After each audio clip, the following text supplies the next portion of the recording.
이 새벽에 함께 은혜 받을 하나님의 말씀 이사야서 43장 18절에서 21절 봉독합니다. 너희는 이전 일을 기억하지 말며 옛날 일을 생각하지 말라. 보라, 내가 새 일을 행하리니 이제 나타낼 것이라. 너희가 그것을 알지 못하겠느냐? 반드시 내가 광야의 길을 사막의 강을 내리니 장차 들짐승 곧 승냥이와 타조도 나를 존경할 것은 내가 광야의 물을 사막의 강들을 내어 내 백성 내가 택한 자에게 마시게 할 것입니다.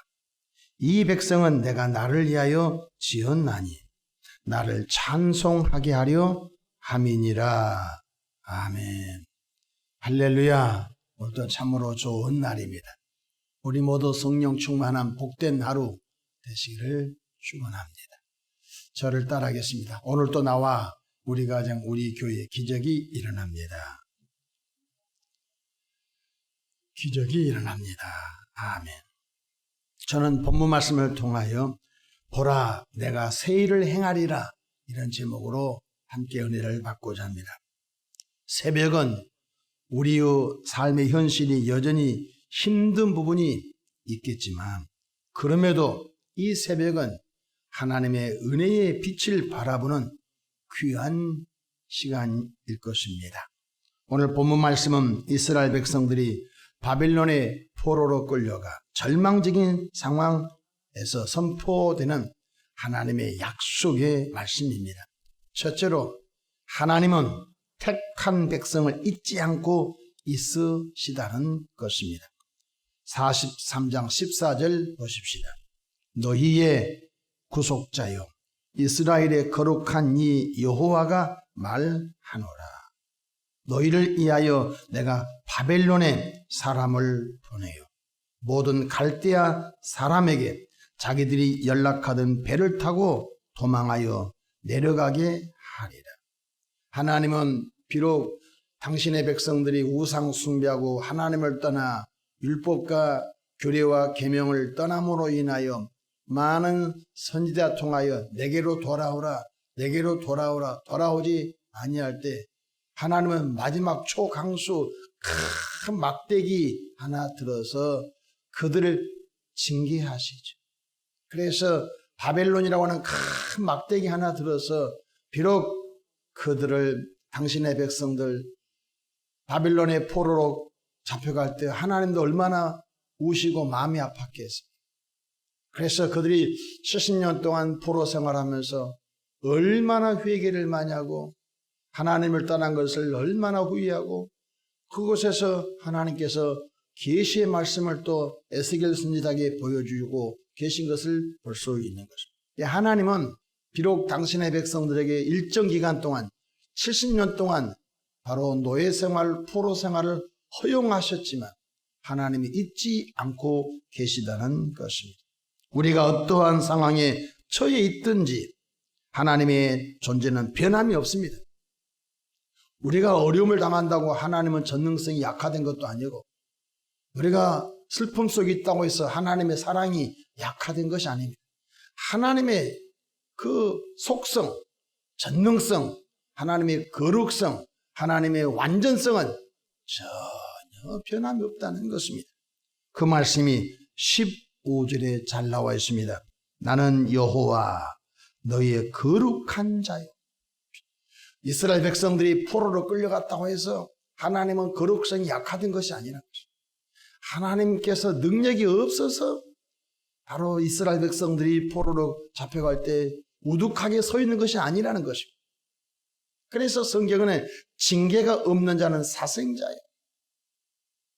그래서 하나님의 사람 다윗은 고난이 내게 유익이라고 했던 것입니다.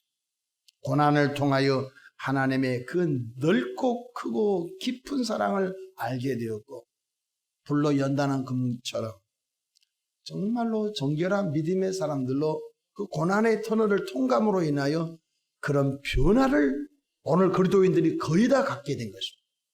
믿음 좋은 장로님들, 믿음 좋은 권사님들이 하루아침에 그런 순종의 새 사람들, 그런 아름다운 새 사람 된 것이 아닌 것입니다. 육성과 악성과 재성이 빠지지 않거든요. 마치 산에서 채굴한 금광석이 그냥 광석이 금이 됩니까? 여러분, 녹이고 다시 재련하고 또 녹이고 재련해서 순백의 금을 우리가 얻게 된 것을 볼 수 있는 것입니다. 그래서 우리가 비록 어떤 상황이 있든지 하나님의 존재는 변함이 없다는 것입니다. 나는 여호와 너희의 거룩한 자요 이스라엘의 창조자요 너희의 왕이라.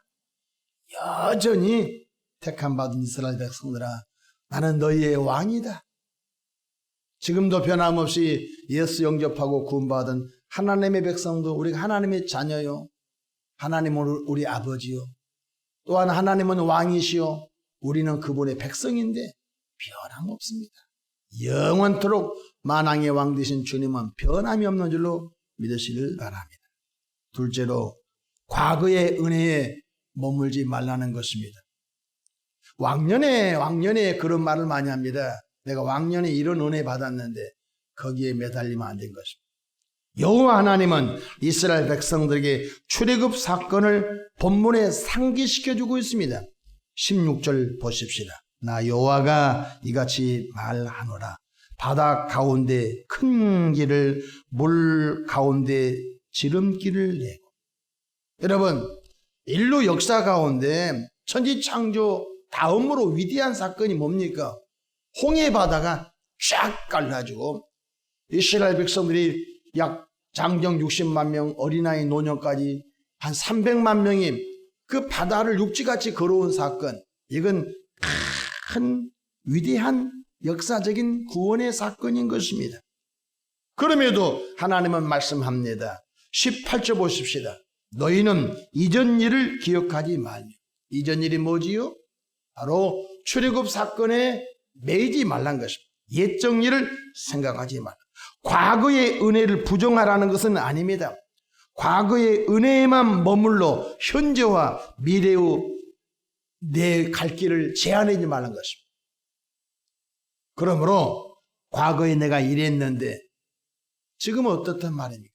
지금은 신앙의 불이 꺼져버리고 성령 역사가 다 시그러들고 내가 과거에 이런 사람이 있는데 그래도 지금 어떻단 말입니까? 현재가 중요하죠. 이스라엘 백성들이 지난날 하나님의 그 전능성으로 홍해바다가 쫙 갈라져. 그것을 기억하라는 것은 오늘도 하나님의 내 삶 가운데 전능성으로, 미래에도 하나님 내 삶의 전능성으로 그 하나님을 예나 지금이나 영원토록 변함없는 그분을 경배하고 높이고 찬양해 드리는데 현재는 하나님을 무시하고 있잖아요. 그래서 성경은 말합니다.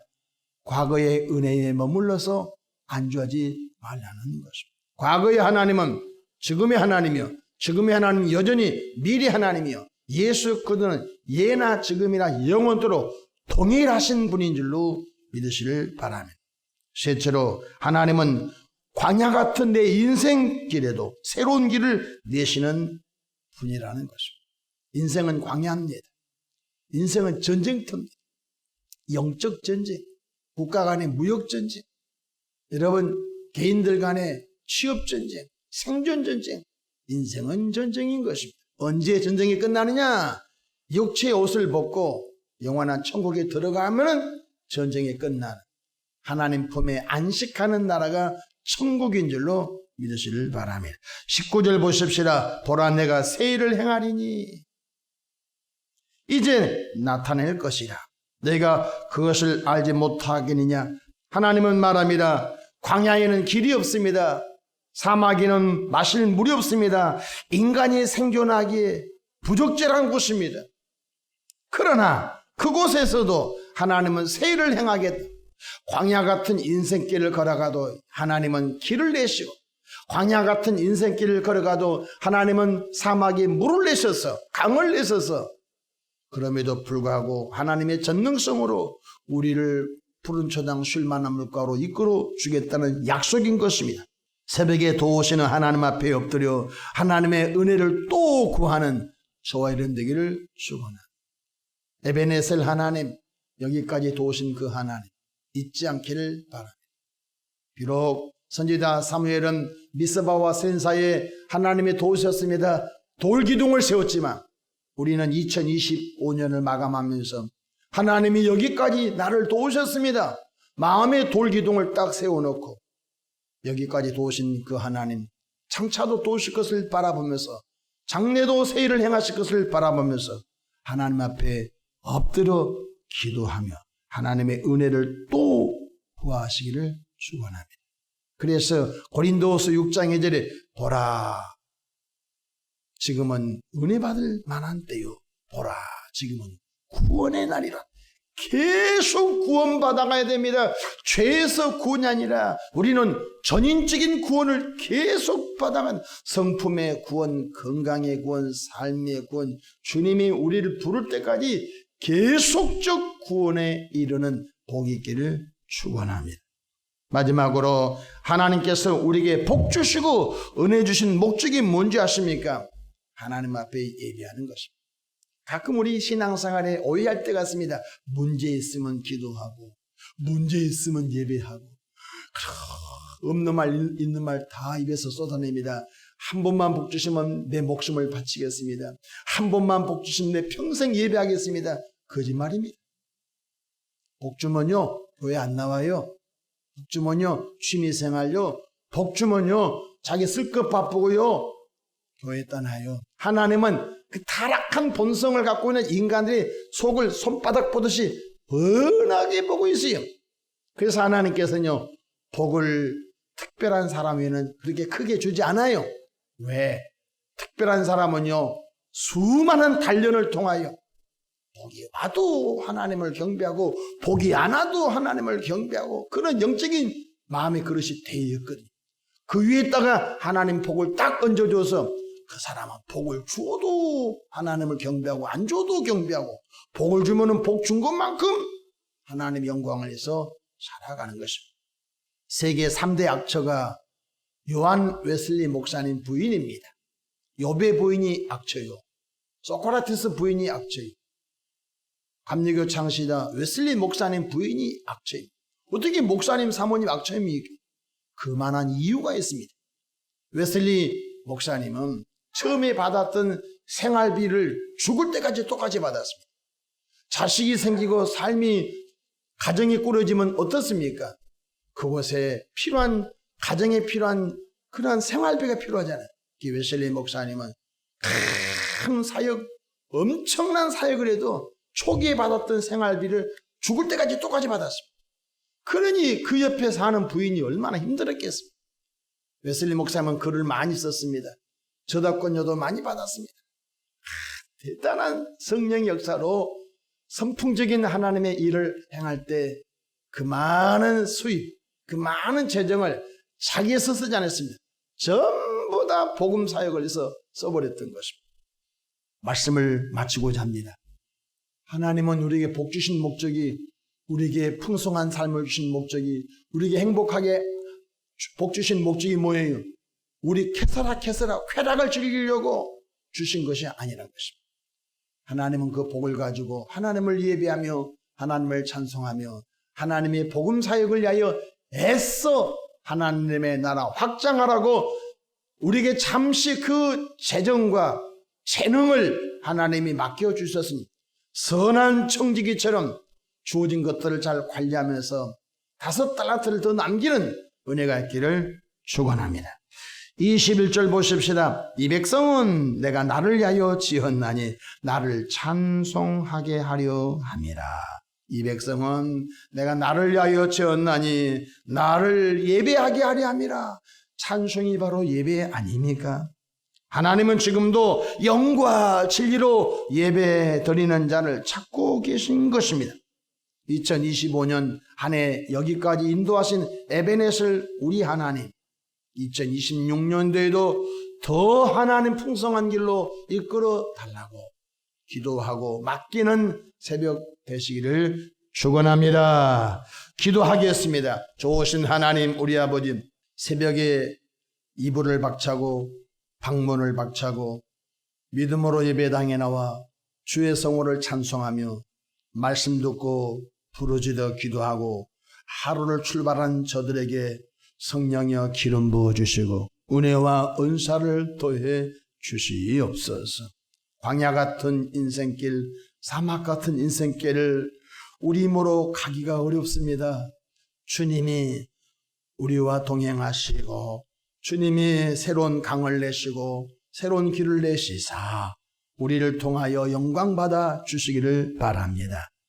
자비하신 아버지, 이 교회를 여기까지 인도해 주셔서 감사합니다. 이 교회에 출입하는 모든 주의 백성들, 하나님을 진정으로 찬양하고 하나님을 진정으로 경배하는 귀한 성숙한 그리스도인들로 성령님 자라게 역사해 주옵소서. 아버지, 어린아이 신앙에 머물러 있지 않게 하시고 장성한 믿음의 분량에 이르도록 성령님 이끌어 주시옵소서. 감사하고 예수님의 이름으로 기도하옵나이다. 아멘.